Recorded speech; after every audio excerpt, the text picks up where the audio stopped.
할렐루야. 제가 사도신경 강해를 쭉 진행하면서 이런 고민이 좀 있었습니다. 이 사도신경을 아직도 못 외우고 있는 우리 성도님도 계시고 우리 자녀들 같은 경우에 또 익숙지 않는 그런 아이들이 있을 터인데 이걸 쉽게 외울 수 있는 방법이 없을까? 이 가사를, 이 사도신경의 가사를 내용으로 해서 된 그런 찬양이 있다면 우리 젊은이들, 아이들 이렇게 같이 할 수 있는 그런 찬양이 있으면 참 좋겠는데 생각해서 열심히 찾았습니다. 검색해서 열심히 찾아보니까 하나 진짜 멋진 곡이 찾아진 거예요. 유튜브에서 찾아진 건데 한번 여러분에게 먼저 소개를 해드릴게요. 한번 들어보실래요? 유튜브 틀어주세요.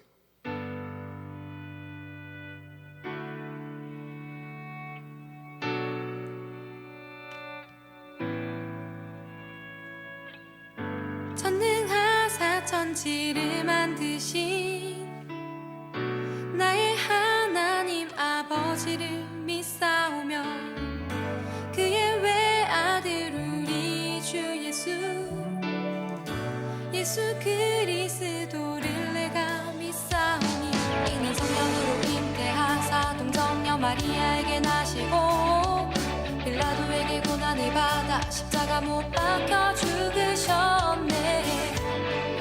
장사한 지 사흘 만에 죽은 자 가운데서 다시 살아나셨네. 이 정도 들을까요? 이 정도로 듣고요. 제가 이렇게 듣는데 말이에요. 참 아이들 어떤 문화적인 코드와 맞는, 그래서 다음 세대에 지도하기에 참 좋겠다 이렇게 생각했는데 계속 듣는데 어쨌든 많이 듣던 목소리예요.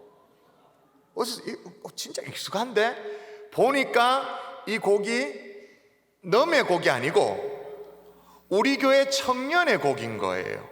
요 서 있습니다.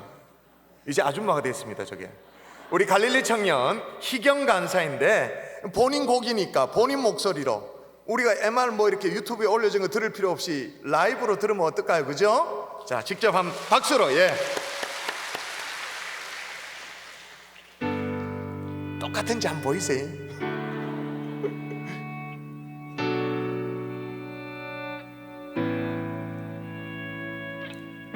전능하사 천지를 만드신 나의 하나님 아버지를 믿사오며 그의 외아들 우리 주 예수 그리스도를 내가 믿사오니 이는 성령으로 잉태하사 동정녀 마리아에게 나시고 빌라도에게 고난을 받아 십자가 못 박혀 죽으셨네. 장사한 지 사흘 만에 죽은 자 가운데서 다시 살아나셨네. 하늘에 오르셔서 전능하신 하나님의 보좌 오른편에 앉아 계시다가 저리로서 산 자와 그리고 죽은 자를 심판하시려고 다시 오시느니라. 성령을 믿사오며 거룩한 공예와 성도가 서로 교통하는 것과 죄를 용서받는 것과 몸이 다시 사는 것과 영원히 사는 것을 내가 믿사옵니다. 아멘.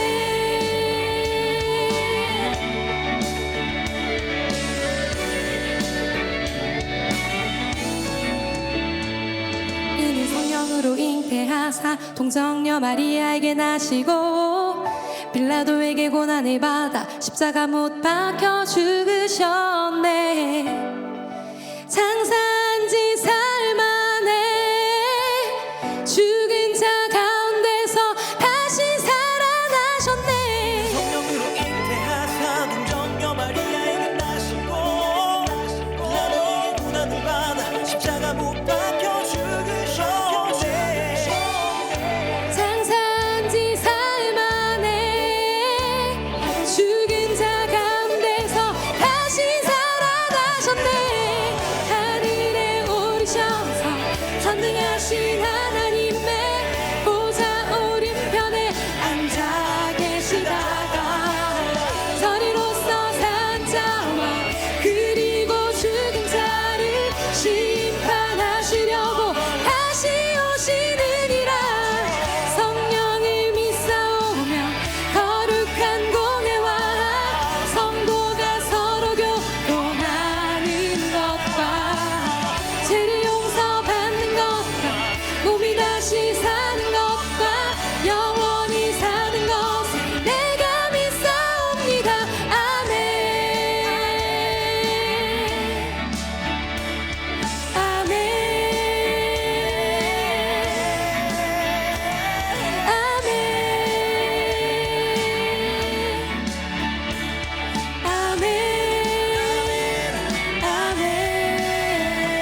아멘. 감사합니다. 감사의 박수 하겠습니다.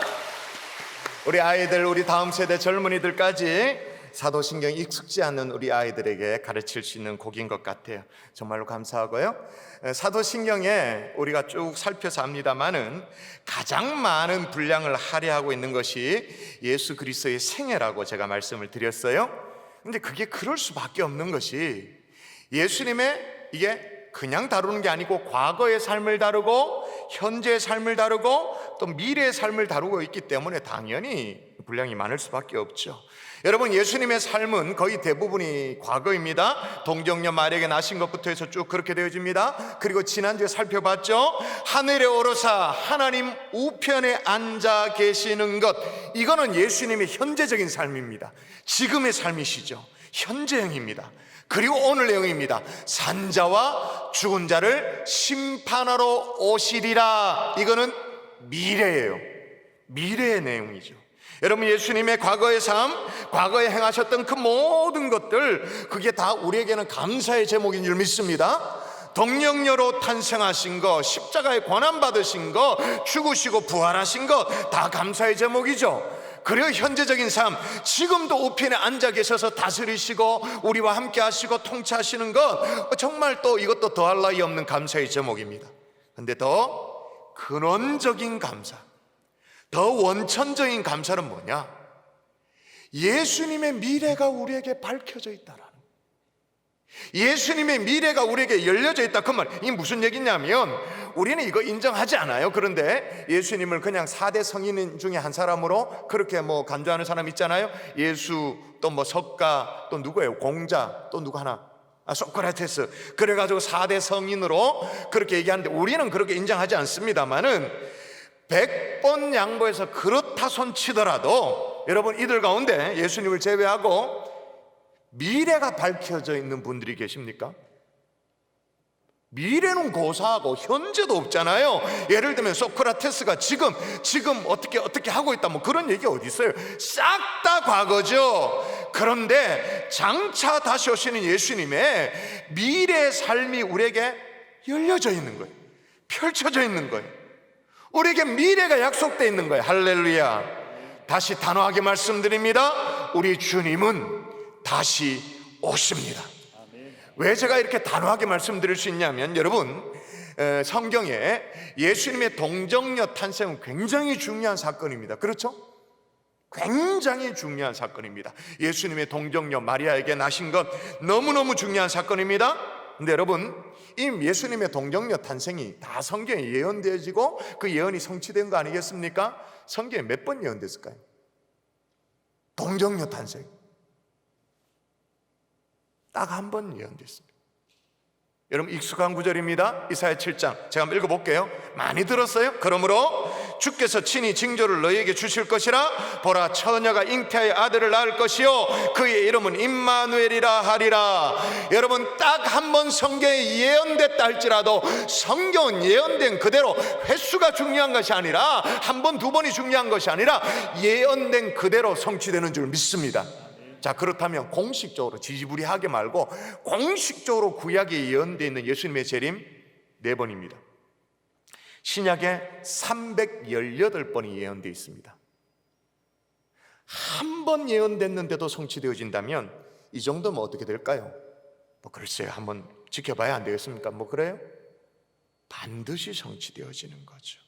여러분, 그래서 심지어 성경 제일 끝머리, 우리가 정말 오늘 또 성경책을 가져왔잖아요. 성경 제일 끝에 마지막, 뭐로 성경을 마지막 닫느냐? 제일 끝을 보세요. 같이 한번 읽어볼까요? 같이 증언하신, 시작. 증언하신 이가 이르시되 내가 진실로 속해 오리라 하시거늘 아멘. 주 예수여 오시옵소서. 주 예수의 은혜가 모든 자들에게 있을지어다. 아멘. 여러분, 우리 손에 들려져 있는 이 성경도 뭐라고요? 다시 오신다는 그 약속, 그리고 그 약속에 대한 우리의 믿음의 당연한 반응, 이걸로 성경을 뚜껑을 닫고 있는 거예요. 여러분, 우리 주님은 다시 오시는 줄 믿습니다. 아멘이십니까? 근데 다시 오시는단 말이에요. 어디서부터 오시냐? 재림의 출발이 어디냐? 사도신경이 이걸 밝힙니다. 어디서부터 오시느냐? 저리로서 오신다, 그렇게 말합니다. 저리로서. 여러분, 이건 예수님의 재림과 심판의 아주 중요한 대목이에요. 근데 저리로서라는 말이 무슨 뜻이죠? 이 말 뜻을 제대로 이해 못하고 그냥 우리가 막 주문 외우듯이 저리로서 산 자와 죽은 자를 저리로서 뭐 그러면서 그냥 쑥 지나가 버려요. 그리고 조금 무식한 경우에 이 저리로서를 자의적으로 해서 저리로서를 절로부터로 이해하는 사람이 있어요. 절로부터 산 자와 죽은 자만 막 그냥 어떻게 주님이 어떻게 해뿐다 막 이래가지고 막 절로부터 그냥 절에 다니면 안 된다 막 이래가지고 그건 아니에요. from 템플이 아닙니다. 저리로서는 from, 영어 고어는 dance인데 그게 오늘날의 영어로는 from there.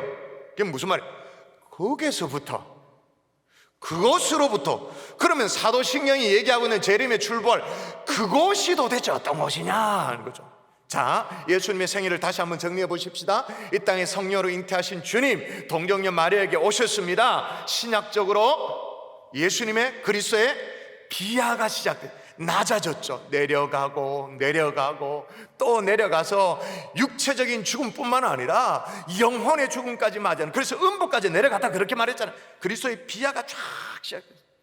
그것만 아니고 장사한 지 사흘 만에 죽은 자 가운데 다시 살아나셔서 이제 올라갑니다. 그리스도의 승귀, 높아지심이 시작되어집니다. 여러분, 지난주에 나눈 것처럼 하늘에 오르사 하나님 우편에 앉아 계십니다. 그리고 오늘 저리로서 산자와 죽은 자를 심판하러 오신다.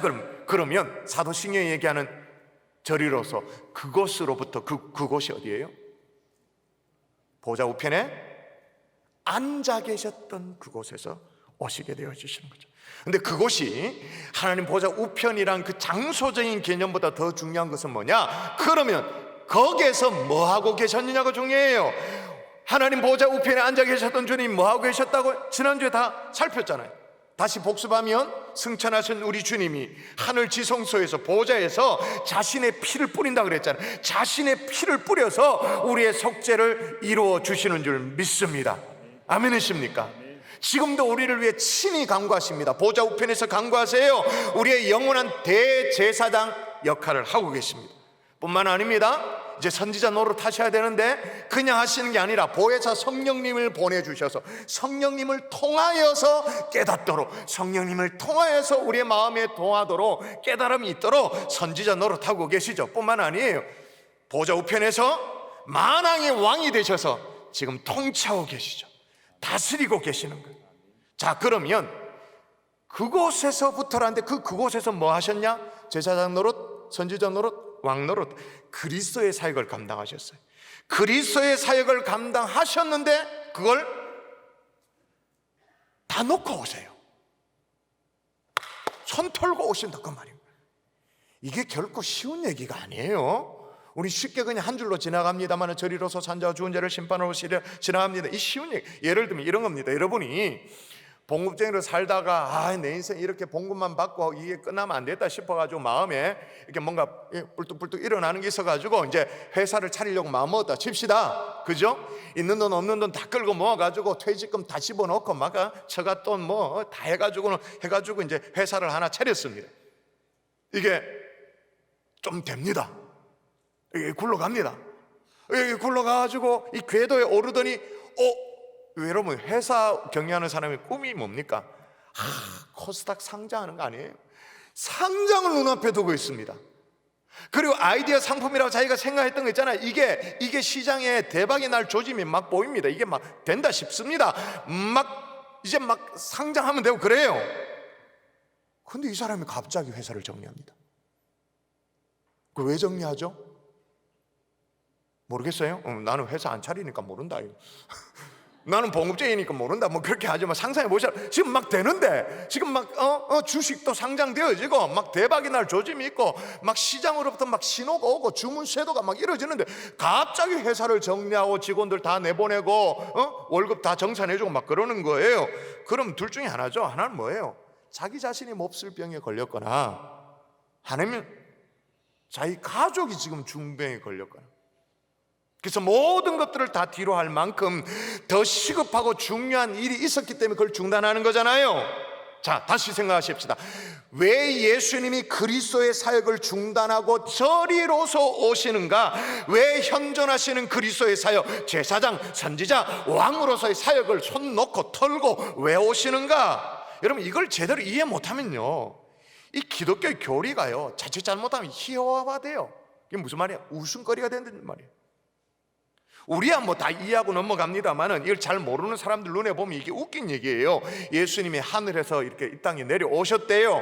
뭐 오셨다 칩시다. 내려왔는데 다시 하늘로 올라가서 그리고 또 다시 와. 뭐 한다고 갔다 왔다 하나? 뭐 할 일 없이 왔다 갔다 하나? 그렇게 보여질 수도 있단 말이에요. 아니, 한 번 내려온 것으로 왜 끝내지 않았나? 왜 올라갔다가 다시 내려오나? 아니, 어렵게 그렇게 승천까지 했으면 그거 계속 잊지 말라 오나? 아하, 처음 온 것이 첫 초림, 처음 온 거에 뭔가 시원찮았구나, 못다 이룬 일들이 있구나, 그 다시 와서 그거 보충하려고 그렇게 다시 하셨구나, 그렇게 생각할 수 있어요? 그러면 처음 와서 제대로 일을 못했으면 다시 완투한다고 일을 완성시킬 수 있나? 뭐 다시 와도 별 소용이 없겠지. 엄한 얘기가 왔다 갔다 할 수 있다, 그 말이에요. 여러분, 분명합니다. 초림의 예수님은 초림 처음 오셨을 때 그 사명 완수하고 가신 줄 믿습니다. 그 십자가 지실 때 주님 뭐라고 말씀하셨어요? 내가 다 이뤘다. 다 이뤘죠.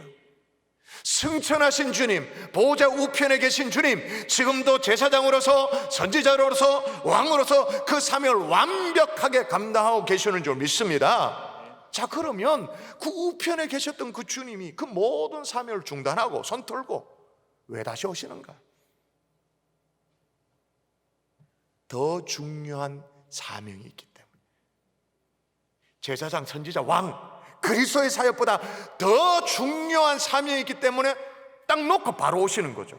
그런데 사도신경에서 그 더 중요한 사명이 뭐라고 고백을 하냐면, 자, 저리로서, 자, 암송해 봅시다. 저리로서 산자와 죽은 자를 심판하러 오시리라. 심판하러 오시는 이 더 중요한 사명 때문에 무슨 말이에요? 역사의 끝, 우주의 종말, 역사의 종말을 선언하기 위해서, 그걸 실행시키기 위해서 다시 오신다고 말인 거죠. 이거는요, 완전히 차원이 다른 거예요. 예수님이 처음 오실 때 초림의 예수님은 구세주로 오셨습니다, 이 땅에. 근데 재림의 주님은 심판주로 오십니다. 오늘 본문도 보세요. 다시 한번 읽어볼까요? 자, 그걸 얘기하고 있는 거예요. 자, 볼지어다, 같이 읽습니다. 시작. 볼지어다 그가 구름을 타고 오시리라. 각 사람의 눈이 그를 보겠고 그를 찌른 자들도 볼 것이요 땅에 있는 모든 족속이 그로 말미암아 애곡하리니 그러하리라. 아멘. 아멘. 왜 주님이 다시 오시는데 각 사람이, 각 족속들이 왜 그로 말미암아 애곡할까요? 초림의 주님은 구세주로 오시지만 재림의 주님은 차원이 달라. 심판주로 오시는 거예요. 그러니까 애곡할 수밖에 없죠. 여러분, 심판주로 다시 오시는 주님, 이 주님에 대해서도 우리 모두가 열린 마음으로 이 말씀을 받을 수 있기를 주 예수 이름으로 축원합니다. 우리를 구원해 주시는 주님만 할렐루야 아멘하고 감사하는 게 아니라 역사의 심판주로 다시 오시는 주님에 대해서도 우리가 아멘할 수 있어야 돼요. 자, 그러면 심판주로 다시 오시는데 오시는 방식이 있어요. 방식이. 이 재림의 3대 방식은요, 한국교회가 나온 위대한 조직신학자가 한 명 있습니다. 아직도 그를 능가하는 신학자가 없다고 일컬어질 만큼의 유명한 신학자 박형용 박사님이 계십니다. 그리고 또 세계가 낳은 또 훌륭한 조직신학자 한 명 더 있어요. 루이스 볼코프라고 있는데, 한국이 낳은 박형용 박사님과 또 루이스 볼코프, 이 두 분이 아주 일치되게 정리한 재림의 방식이 있습니다. 세 가지를 소개하면, 첫 번째는 인격적 재림입니다. 인격적 재림이란 말은 무슨 말이냐? 예수님의 재림이 무슨 현상이 아니란 말. 사회 현상, 무슨 기적, 현상이 아니에요. 인격적 실체로, 육체적 실체를 가지고 그렇게 재림하신다. 여러분, 어떤 경우에 예수님의 재림을 그냥 영적인 것으로 오해하고 그렇게 몰아갈 때가 있어요. 어떤 경우에는 예수님의 재림을 앞으로 어떻게 충만해지는, 이렇게 충만해지는 예수님의 영향력으로 재림을 이해하기도 합니다. 그런 게 아니라는 거예요. 성경이 뭐라고 말하냐? 제가 읽어볼게요. 자, 이르되 갈릴리 사람들아 어찌하여 서서 하늘을 쳐다보느냐 너희 가운데서 하늘로 올리우신 이 예수는 하늘로 가심을 본 그대로 오시리라 하였느니라. 어떻게 오신다고요? 하늘로 가심을 본 그대로 이 말은 어떤 영향력으로 오시는 게 아니란 말이에요. 어떤 현상으로 오시는 게 아니고 영적으로 오시는 게 아니고 분명히 인격체로 육체적 어떤 실체를 가지고 다시 오신다 그 말인 거죠.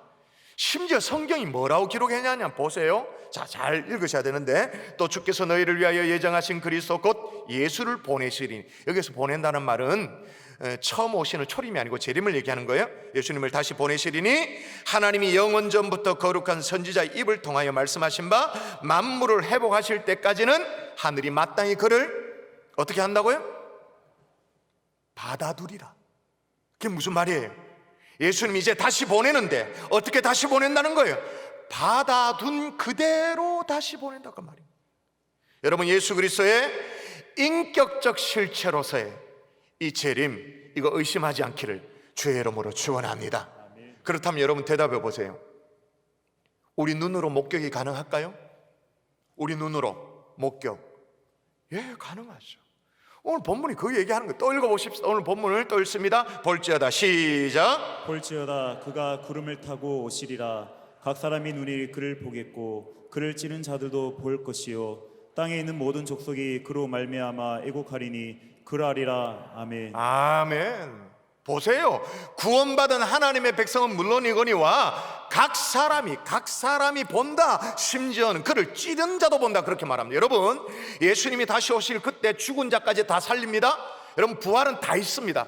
예수 믿는 사람이나 죽은 사람, 뭐 안 믿고 죽은 사람 다 부활됩니다. 다 주께서 일으키십니다. 그때 그러므로 그를 찌른 자도 주께서 일으키니까 물론 그게 저주스러운 부활이겠죠.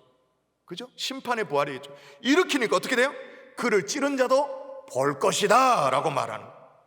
오늘 본문만이 아니에요. 복음서에도 보면 뭐라고 말하냐면 그때 인자의 징조가 하늘에서 보이겠고 그때 땅의 족속들이 통곡하며 그들이 인자 구름을 타고 능력과 큰 영광으로 오는 것을 보리라 라고 말하고 있어요. 우리 눈으로 목격이 가능한 주님의 다시 오심입니다. 할렐루야. 두 번째 특징이 뭐냐? 돌발적 재림이라는 거예요. 이게 예고가 없단 말이에요. 성경에 그래서 아주 독특한 표현으로 이렇게 표현을 해놨습니다. 보라, 내가 도둑같이 오리라. 도둑같이 온다는 말은 예정된 시간이 있단 말입니까? 그냥 갑자기 들이닥친단 말입니까? 갑자기, 그죠? 예고가 없다 그 말인 거예요. 그죠? 갑작스럽다 그 말인 거예요. 분명히 이렇게 얘기를 해놨는데, 분명히 성경에 그렇게 기록해놨는데 이걸 무시하고 누가 밖에 누가 말이에요. 내가 기도하고 성령의 감동으로 내가 재림의 시기를 알고 있다라고 누가 얘기를 하면 우리는 어떻게 생각해야 될까요? 어떻게 생각해야 될까요? 제가 아이고, 저 목사라 그런 게 성경도 제대로 못 읽었나? 아이고, 장로라 그런 게 성경도 제대로 못 읽었나? 성경에 대해서 아주 무식쟁이로 여기든지, 또 하나는 뭐예요? 요 교묘하게 우리를 미혹하는 사단이구나, 이단이구나, 그렇게 여기든지.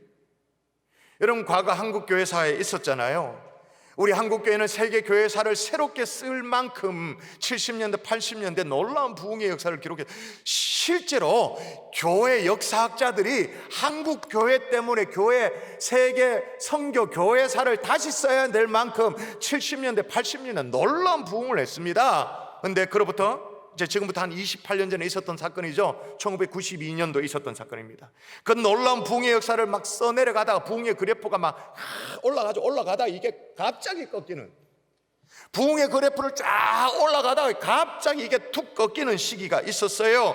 여러분, 그 전까지는 과거에, 여러분 기억력을 떠들어 보십시오. 지금부터 한 30년 전쯤에 과거에는 교회가 매스컴을 다룰 때 말이에요, 어떤 시각으로 조명했냐면 이 시대에 그래도 사랑을 실천하는 집단으로, 희생과 나눔을 실천하는 선한 모습으로 교회를 조명하고 그렇게 보도를 했었어요.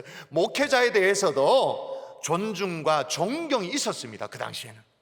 근데 이 사건, 이 떨어지는 이 사건 이후에 교회를 조명할 때 언제나 교회는 광신도 집단으로 바라보면서 조명합니다. 그리고 자신들만 구원받는 것, 거기에 막 미친 듯이 몰두하는 아주 이기적인 집단으로 교회를 딱 조명하기 시작하고 호도합니다. 이 사건이 뭐예요? 1992년 10월 28일에 예수님이 재림한다라는 다미성교회 시한부 종말론.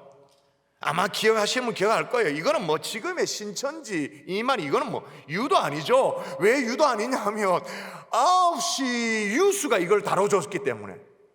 이 10월 28일만 다룬 게 아니라 그 전부터 예수님의 재림을 소개하고 있는 선교회가 있습니다. 그러면서 막 인터뷰하고 진짜입니까? 진짜입니다. 막 얘기하고, 그래서 어떻게 준비하고 있습니까? 이 9시 뉴스가 이걸 다 다뤄줬어요. 그래서 전국 교회뿐만 아니라 안 믿는 사람까지 해도 와, 휴거라는 단어가 막 머릿속에 막 확 박혀 있었죠. 그죠? 그래서 여러분, 시골에는 1992년도 경산이 좀 시골이라고 말할 수 있잖아요. 지금부터 28년 전이니까 경산에도 있었는지 모르겠습니다만 시골에는 이 여인들이 말이에요, 10월 28일 날 소복 차림으로 위에서부터 아래로 소복 차림으로 산에 막 올라가. 제가 그걸 어떻게 하냐면 제가 경험했어요. 그날 10월 28일 날 저는 청년들 데리고 산기도 갔는데 여인들이 막 주암산에 산기도 갔는데 여인들이 막 아래로 소복을 입고 막 올라. 얼마나 무서워요. 그 당시에는 이 주암산에 랜턴 이거 들고 막 올라가는 배바위에 올라가고 그런 시절이고 막 올라가는데 갑자기 막 새하얀 사람들이 막 나와. 와, 얼마나 겁먹은지 몰라요.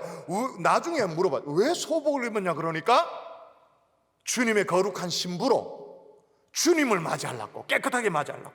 그렇게 참 무지했어요. 결국은 이게 해프닝으로 끝났습니다. 그 이후에 이장님은 어떻게 됐냐? 사기죄로 구속이 됐습니다. 그 사기죄가 10월 28일 예수님 재림한다고 결어놓고 재림 아닌데 그 사기쳤다, 이 사기죄가 아니에요. 그거는 종교적인 영역이니까 세상의 법정에서 판단의 대상이 아니거든요. 뭘로 사기죄가 됐냐면 성도들의 것을 입마에 포켓해가지고 자기 집어넣은 거, 자기 주머니에, 성도들에게 제 이름을 가르치고는 재산 팔고 이래가지고 자기 주머니에 이거 한 거, 그걸로 구속이 된 거예요. 자, 그러면 생각해 보십시다.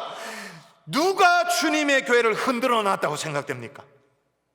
누가 부흥의 일로를 건너 한국교회를 흔들어 놨다고 생각하죠? 이게 이장님입니까? 아니면 오늘날 뭐 신천지의 뭐 이만입니까? 사실은 그 배후에 누구예요?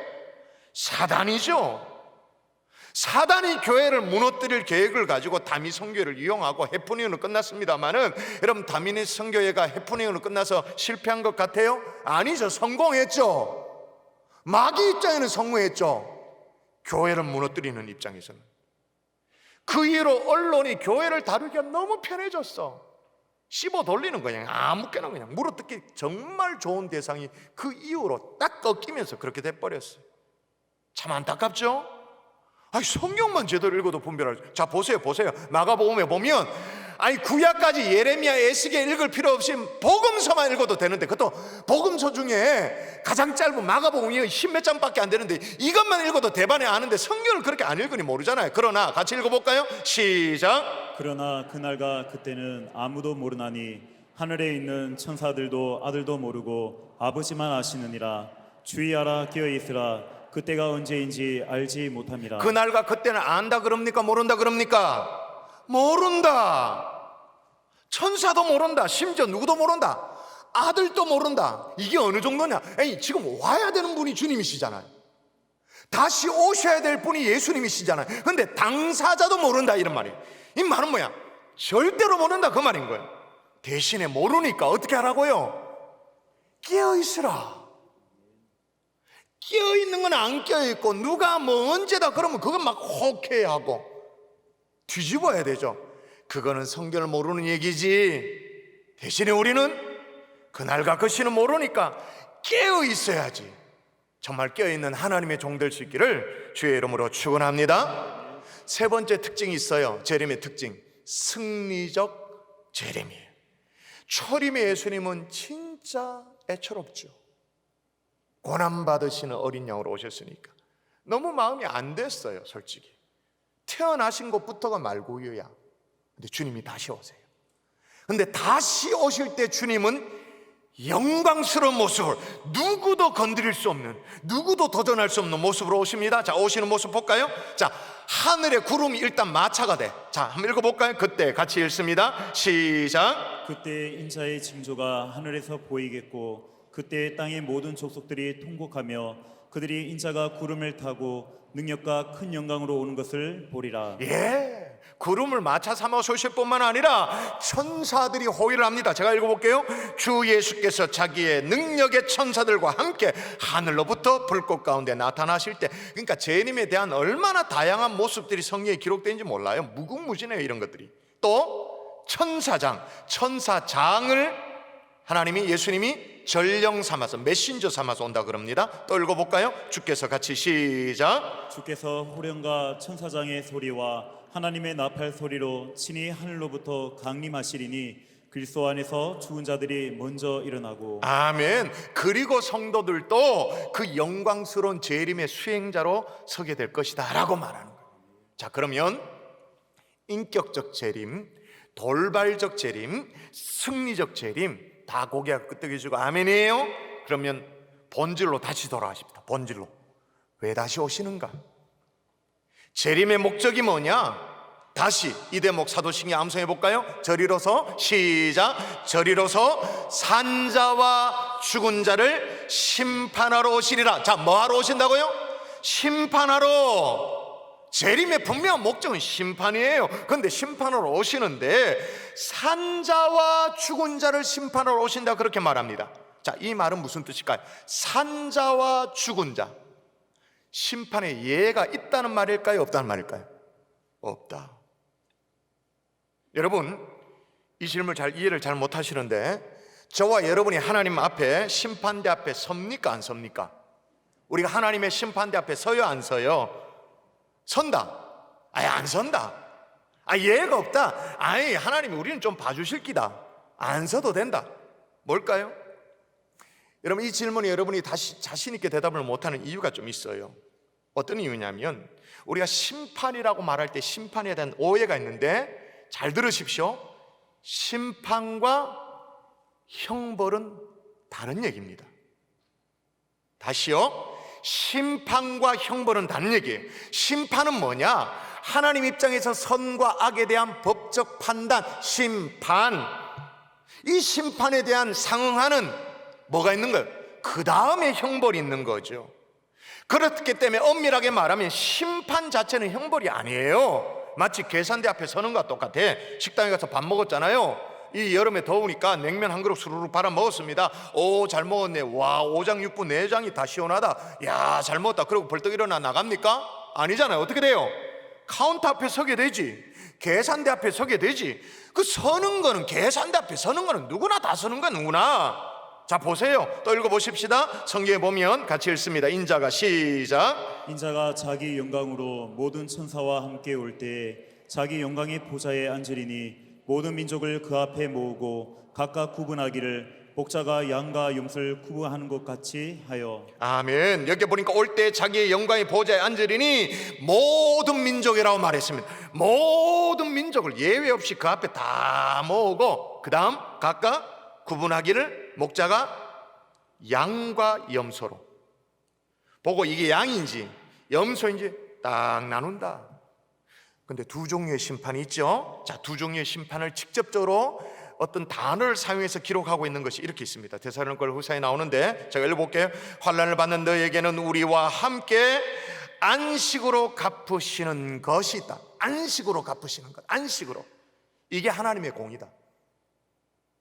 이게 안식으로 갚아야 이게 하나님이 공의롭다, 이게 말이에요.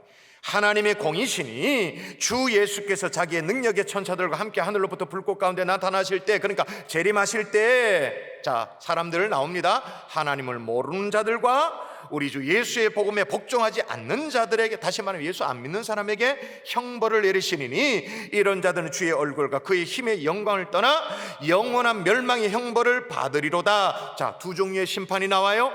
안식으로 갚으시는 심판, 이걸 다른 말로 말하면, 신학적 표현을 말하면 상급 심판이라고 말합니다. 상급으로 갚으시는 심판.